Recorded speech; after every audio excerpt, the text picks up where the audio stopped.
ہر انسان ایک قصہ ہے ترابی، کیا سنے کوئی؟ سلیقے کی کہانی ہو تو دل مشتاق ہوتا ہے، اور آج ہمارے دل مشتاق ہیں کیونکہ ہم ایک سلیقے کی کہانی کے لیے یہاں جمع ہوئے ہیں۔ اور کیسی عجیب بات ہے کہ یہ داستان ہے بھی ایک قصہ گو کی۔ ضیاء محی الدین کی داستان نہ صرف فصاحت کی تزویج اور ادب کے ابلاغ کی داستان ہے، بلکہ ایک غیر معمولی حافظے کی داستان بھی ہے۔ یہ ایک اجتماعی شعور کی پرورش کی داستان ہے۔ یہ اردو زبان و ادب، فلسفہ و نثر، اداکاری و صداکاری، شاعری، مزاح، کلام، حرف و نحو اور ایک تہذیب کی داستان بھی ہے۔ یہ ایک مدرسے کی داستان ہے جو اس سے اکتساب کرنے والوں کا حرص جان ہو گئی۔ گرچہ یہ مدرسہ اس وقت ہم سے رخصت ہو چکا ہے، لیکن ہم آج بھی اس کی یاد میں یہاں جمع ہیں۔ یہ کہانی شروع ہوتی ہے جون 20، 1931 میں، جب ضیاء محی الدین صاحب نے جنم لیا لائل پور کے شہر میں۔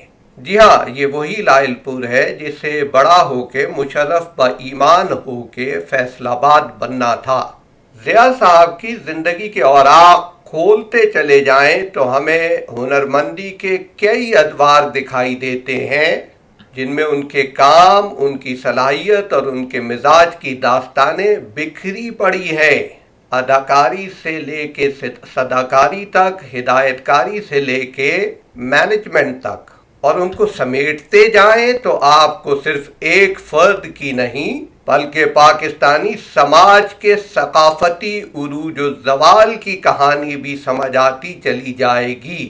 ضیاء صاحب اپنی ذات میں پاکستانی فنون لطیفہ کا ایک جامع عہد بھی تھے، بے شمار جہتوں کے مالک، لیکن جس چیز نے انہیں شہرت دوام بخشا وہ ان کی قرات یا ان کی صداکاری تھی۔ مدت ہوئی نوجوانی میں، اوائل نوجوانی میں نے فیض کا یہ شعر سنا، ایک سخن اور کہ پھر رنگ تکلم تیرا، حرف سادہ کو عنایت کرے اعجاز کا رنگ۔ تو مجھے تعجب ہوا، میں نے سوچا کہ کبھی ایسا بھی ہوتا ہے کہ حرف سادہ معجزے کی صورت اختیار کر لے؟ وہ کون سا سخن ہوتا ہوگا، کون سا نطق ہوتا ہوگا؟ پھر ایک روز یوں ہوا کہ میں نے ضیاء محی الدین صاحب کو سنا۔ احساس کی نہ جانے کتنی شمعیں تھیں جو روشن ہو گئیں۔ مجھے اندازہ ہوا کہ یہ تو نطق ہزار پہلو ہے جس کی جھنکار کانوں میں رس گھول رہی ہے، اور صرف لب و لہجہ ہی نہیں، الفاظ ہی نہیں، آہنگ بھی ہے، اور موضوع سے ارتباط بھی ہے، زیر و بم بھی ہے، اور قرات کا کمال بھی۔ ان کے نطق پر الفاظ سحر آگیں کیفیت رکھتے تھے، انسان مبہوت ہو جاتا تھا۔ آواز میں کڑک بھی تھی، گفتگو میں رنگینی بھی، اور لہجے میں شیرینی بھی۔ ایک مرتبہ دستہ سخن کھلتا اور ادب و فن کے کسی پہلو کا بیان ہوتا تو یوں لگتا کہ خدا کی اس کے گلے میں عجیب قدرت ہے، وہ بولتا ہے تو ایک روشنی سی ہوتی ہے۔ یوں محسوس ہوتا تھا کہ ضیاء صاحب کا سخن ایک گلزار تھا، ایک گلزار جس میں بہت سی روشیں، انگنت شاخیں اور ان پہ کھلے ہوئے پھول تھے۔ جی ہاں، شاعری کے پھول، ادب کے پھول، ڈرامے کے پھول، تاریخ کے پھول، فلسفے کے پھول، مزاح کے پھول۔ ان کی 8 پہلو شخصیت میں ایسے جوہر یکجا ہو گئے تھے جو بہت کم دیکھنے میں آتے ہیں۔ یہ 1000 شیوگی کم از کم میں نے اپنی عمر اور اپنے علم میں اردو کے کسی اور صداکار میں نہیں پائی۔ بلا شبہ بہت اچھے صداکار تھے جنہیں خدا نے بہت اچھی آوازیں عطا کی تھیں، لیکن ضیاء صاحب سے پہلے جراحت جاں کی یہ گلکاریاں اردو تحت اللفظ پر ناپید تھیں۔ ضیاء صاحب کی قرات ایک ایسا باب ہے جس کا آغاز بھی وہ خود تھے اور انجام بھی۔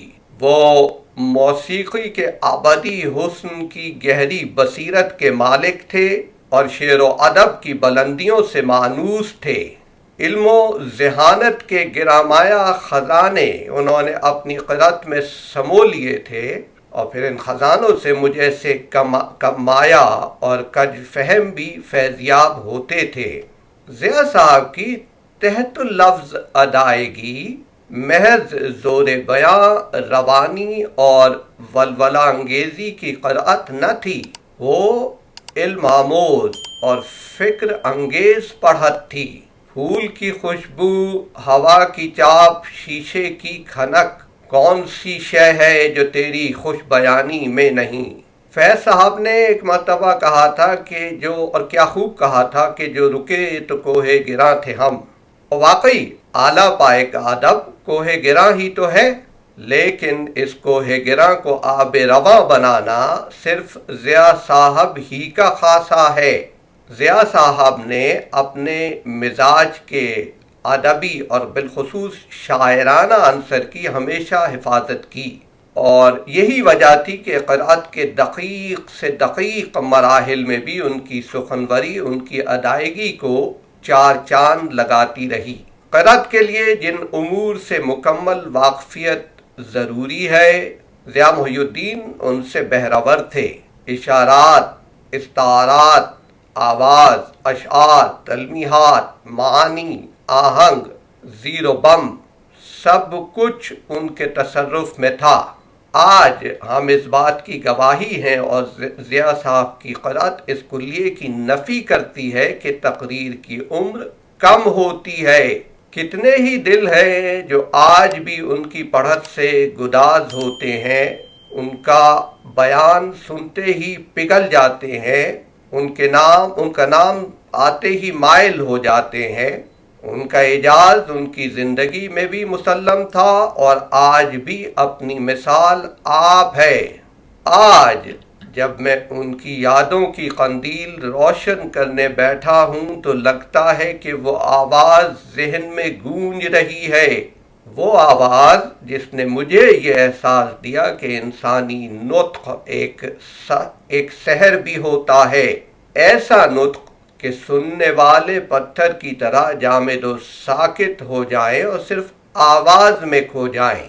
سچ ہے، انسان بولے تو ضیاء محی الدین کی طرح بولے کہ نطق و گفتار معجزے کی صورت اختیار کر جائیں۔ ان کی زندگی میں قرأت کا عروج ہی عروج ہے، زوال کہیں نہیں ہے۔ مگر پھر ایک روز یوں ہوا کہ بزبان ثاقب لکھنوی زمانہ بڑے شوق سے سن رہا تھا، ہم ہی سو گئے داستاں کہتے کہتے۔ ان کی قرأت تو عروج پر ہی رہی، مگر ضیاء محی الدین خود غروب ہو گئے۔ وہ تو رخصت ہو گئے، مگر ان کا اجالا آج بھی جہان سماعت کی فضاؤں کو منور کیے ہوئے ہے۔ ضیاء محو سماعت دوست کیا ہمدم ہی ہیں سارے، زمانے میں تیرے طرز سخن کی یادگاری ہے۔